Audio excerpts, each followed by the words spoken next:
ടീച്ചറിന്റെ വോയിസ് ഞാൻ ഇപ്പോൾ കേട്ടു. പിന്നെ ഓൺലൈൻ ക്ലാസ് ആണെന്നൊന്നും നമുക്ക് ഫീൽ ചെയ്യുന്നില്ല കേട്ടോ. പക്ഷെ നമ്മൾ കഴിഞ്ഞ വർഷം കൊറോണ വന്ന സമയത്ത് സ്കൂളുകളിൽ ക്ലാസ് എടുക്കില്ല. അതൊക്കെ ഒരു എന്താ പറയുക, ഒരു ഐഡിയ ഉണ്ട്. പിന്നെ അവർക്കും അത് പുതിയ തരം ക്ലാസ് ആയതുകൊണ്ടായിരിക്കാം അന്നൊന്നും ഇത്രയൊന്നും പഠിക്കുക അങ്ങനെയൊന്നും ഇത്രയൊന്നും ഇതുണ്ട്. അപ്പൊ ഞാനിങ്ങനെ ഈ ഓൺലൈൻ ട്യൂഷൻ എന്ന് വിചാരിച്ചപ്പോൾ അതിന്റെയൊന്നും ഇപ്പോൾ കൊറോണയുടെ ക്ലാസ്സിലൊക്കെ അതൊന്നും നടക്കൂല, വെറുതെ ഫീസ് അടക്കേ ഉണ്ടാവുള്ളൂ എന്നൊക്കെ അങ്ങനെ സത്യമായിട്ട് മനസ്സിലിങ്ങനെ ഓർത്തു വിട്ടു. അതിനെ പറ്റി ഞാൻ ആദ്യം അറിഞ്ഞപ്പോൾ. പക്ഷേ നിങ്ങളുടെ ഈ ക്ലാസ് എന്ന് പറയുന്ന ക്ലാസ് തന്നെ നിങ്ങളുടെ സ്കൂളിൽ നമ്മൾ ക്ലാസ്സിൽ എങ്ങനെയാണോ എടുക്കുന്നത്, രണ്ടോ 8ാം ക്ലാസ്സിനോ 10ാം ക്ലാസ്സിനോ, നിങ്ങളൊരു സ്കൂളിൽ എങ്ങനെയാണോ എടുക്കുന്നത് അതേ ഒരു ഫീലാണ്, ഒരു ക്ലാസ് റൂമിൽ എടുക്കുന്ന അതേ ഫീല് നിങ്ങളുടെ ഈ ക്ലാസ്സിൽ വരുന്നുണ്ട്.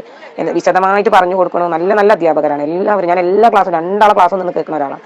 അതുകൊണ്ട് നല്ല ക്ലാസ്സാണ്. പിന്നെ എന്താ പറയുക, മാത്സ് ഒക്കെ ഞാൻ വിചാരിച്ചത് മാത്സ് ഒക്കെ എങ്ങനെയാണ് ഓൺലൈനിൽ പഠിച്ചെടുക്കുക. പക്ഷെ മാത്സ് ആണെങ്കിലും ഗ്രാമർ, ഹിന്ദിന്റെ ഒക്കെ 8ാം ക്ലാസ്സിൽ നിന്നൊക്കെ ഹിന്ദിയുടെ ഗ്രാമർ ഒക്കെ എടുക്കുന്ന ടീച്ചർ, അതുപോലെ SS മലയാളം, ഇന്നലെ മലയാളം സെക്കൻഡ് എടുത്തതിൽ എടുക്കുമ്പോൾ കവിതയൊന്നും അറിയില്ല.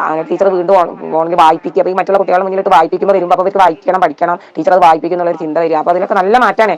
രണ്ടുപേരും ആവറേജിൽ നിന്നവരാണ്. എന്നത് ഈ ട്യൂഷനിൽ കയറിയ പിന്നെ നല്ല മാറ്റാ. പേടിയാണ്. സ്കൂളിനേക്കാളും പേടി ഓൺലൈൻ ക്ലാസ് ആയി. എന്താ ഓൺലൈനിൽ വായിപ്പിക്കുമ്പോൾ മറ്റുള്ളവർ കേൾക്കും. പിന്നെ വീട്ടിൽ ഞാനിവിടെ ഉണ്ട്, സ്കൂളത്തെ പോലെയല്ലല്ലോ. ആ ഒരു ഇതിലൊക്കെ നല്ല മാറ്റാണ്. ട്യൂഷന് ഞാൻ ഫുൾ 100 മാർക്ക്